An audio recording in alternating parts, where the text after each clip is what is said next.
And your next news update is at 8. Chicago's Morning Answer continues next on AM 560, The Answer.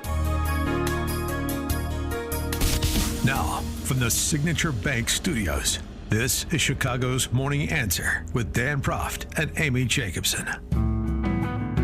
Only the biggest stories, only the biggest guests, and only the biggest opinions. This is AM 560, The Answer. Top of the morning, Dan and Amy. What do I always say about those obsessed with misinformation and disinformation? That the greatest act of disinformation is what? Silencing dissent. It's also the hallmark of every autocratic government in the world. Silence dissent. So after the Biden administration has spent the last 3 years kneecapping the American energy sector, a industry group, the American Fuel and Petrochemical Manufacturers, launched ads in swing states named Pennsylvania, Wisconsin, Michigan, Nevada, Arizona, Ohio, Montana, to inform Americans, give their viewpoint about the Biden administration's backdoor EV mandate, claiming that the Biden is rushing to ban new gas-powered cars and force you into an electric vehicle. That's what the ad suggests. The Biden administration says there is no such mandate, but the sourcing on this is pretty compelling. It's the whole "we never said" mandate, but then you look at what they're actually doing, and it's the definition of a mandate. The EPA has proposed greenhouse gas emission standards that would effectively require that EVs make up 2/3 of automaker sales by 2032. Really? 8 years from now? Good luck with Go that. from less than 10% to 2/3? What These could go standards wrong, will... Dan? These standards will, quote, accelerate the transition to electric vehicles, unquote, said the EPA. So, in point of fact, that is what the Biden administration is doing, is mandating, and they've got the fourth branch of government, the administrative state, doing the implementation piece of it. Well, a group stood up by the left called Climate Power says those ads by that trade group of the petrochemical producers, those ads need to be pulled. Climate Power warning local broadcasters the FCC could pull their licenses if they continuing to broadcast the ads. Failure to prevent the airing of false and misleading advertising, is there any other kind? Anyway, I digress. May be probative of an underlying abdication of licensee responsibility that can be cause for the loss of a station's license, and so on and so forth. The typical saber rattling, knowing they're aligned with the Biden administration and they can sick the administrative state on you, the broadcast outlet, the same way that the Biden administration is sicking the administrative state on you, the petrochemical producer, you see. And this is what you see all the time. It happened in Illinois during Pritzker's campaign, the same thing. You threaten, even at the local level where you don't have state control of federal licenses, but it's the same sort of pressure. If you don't stop platforming dissent, then there will be this punishment, courtesy of the state. Yeah. The greatest act of misinformation for all of those great protectors of and purveyors of the truth, so they say. They're so confident in their position, they have to squash any dissent. For more on the underlying energy policy discussion and related topics like ESG, please be joined by Paul Tice. He's an adjunct professor of finance at the Leonard N. Stern School of Business at NYU. He's also the author of the book, The Race to Zero, How ESG Investing Will Crater the Global Financial System. Professor Tice, thanks for joining us. Appreciate it. Good morning, guys. Good to be with you. What about Biden administration energy policy, and particularly most recently with the prohibition on LNG exports? Yeah, I think what you're seeing obviously is, the beginning, of what will probably get worse during a second term, if God forbid, Biden is reelected later this year. But it's a slow creep in terms of regulations that are cornering the oil and gas market. So we haven't been able to build pipelines in most of the country for the last 5 or 6 years. You noted some of the regulations that are being used to go after internal combustion engine cars. They're going after gas furnaces, gas stoves, gas generators, and then the LNG exports, which is a key source of demand. Given that we're sitting on so much gas here, we should be exporting it. So these are all ways to kind of corner the supply for the domestic industry. And then I think in the second term, if there is another Democrat in the White House, then it'll get more aggressive, just like it did during the Obama years. He held off on Keystone, canceling that, Keystone XL rather, and joining the Paris Agreement until his second term. So I think things will get more aggressive. But anyone who's saying that this is not happening and you can't really believe your eyes and your ears, obviously is an apologist for the current administration. And if things did get more aggressive, what would that mean for America's ability to power a $25 trillion economy?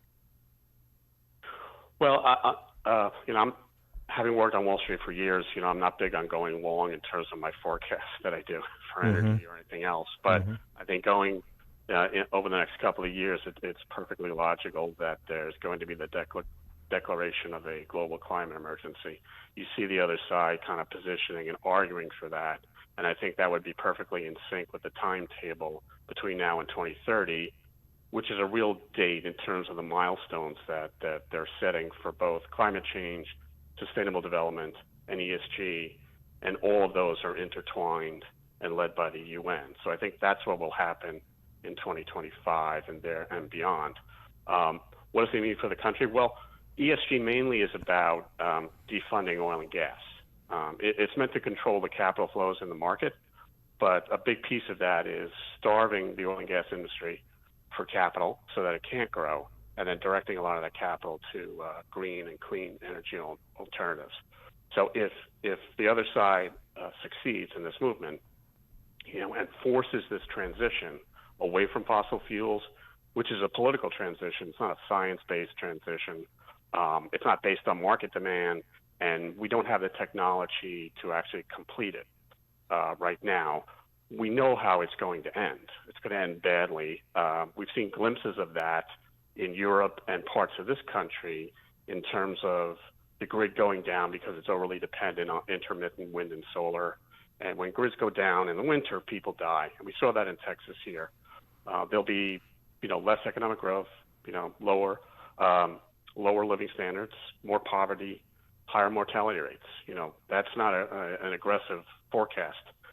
So we know how this is going to play out, but still the other side, the activists pushing this, are not stopping. Where is the fight right now? Because there were some headlines the other week about some of the big players pulling back on ESG, just like you've seen some big names sort of pulling back gently from DEI as part of their corporate culture. But by ESG, we should just say environmental social governance. That's the acronym. But you still have, the biggest guy of all, Larry Fink, who not so long ago said that we will impose this. We have to impose this. And so where does the battle stand between those who see what you're describing, see that potential, and the Larry Finks of the world that want to put their foot to that want to put their pedal to the ground? Yeah, I think and Larry Fink and BlackRock, clearly they have a view and they're supportive of this movement, which is fine. But there are many more CEOs on Wall Street and across the business world that probably don't agree with it, but they're afraid to speak out. And the thing to realize about ESG and sustainable investing is that it's a very coercive system. Everyone's under pressure to comply, otherwise they become the target. And it's very easy to gin up an ESG controversy, which is the terminology they use, by having a mob show up at your headquarters or your annual meeting. Bad headlines often is enough to get a CEO to toe the line. And you even see that in the energy sector here in the U.S. many of the CEOs running energy companies are afraid to speak out about climate science and climate data and all the problems there, or even defend the industry strong enough. So it's a system built on fear. I think we need to keep that in mind in terms of the tactics that we use to kind of reverse it. But no one on Wall Street is really following Larry Fink's lead here, because ESG is going to lead to better financial returns down the road. I mean, clearly that's not the case, and there's no data that actually proves that. So then, how do you get people that are willing to fight, but are not supportive of what's being imposed, to either underwrite somebody who is willing to fight or take an asymmetrical incursion point? I mean, how do you stop this then, realistically? Yeah, well, I would say just to your other question about, where are we right now in terms of the battle, I think a lot of this retreat is more tactical. Larry Fink saying he's not going to use the term ESG, or some of these firms, including JP Morgan, saying we're withdrawing from these net zero alliances. I think that's because they're concerned, at least with those net zero clubs, they clearly are a violation of antitrust law. So they're afraid of being sued there. So they're withdrawing. But at the end of the day, I think they're probably all going to vote the same way as if they stayed in the group. So we need to, I think, acknowledge that. But I think everyone right now is waiting for regulations to kind of give them air cover. Air cover if you believe this and you think this is good for the markets, or, a mandate if you're not a believer but you don't want to stick your chin out right now. So I think what we have to do is really address the regulations coming in this country that are already coming down the pike in Europe, and then use an aggressive legal strategy to reverse that. That is going to require state resources, government resources, just given the regulatory state that's been built up over the years.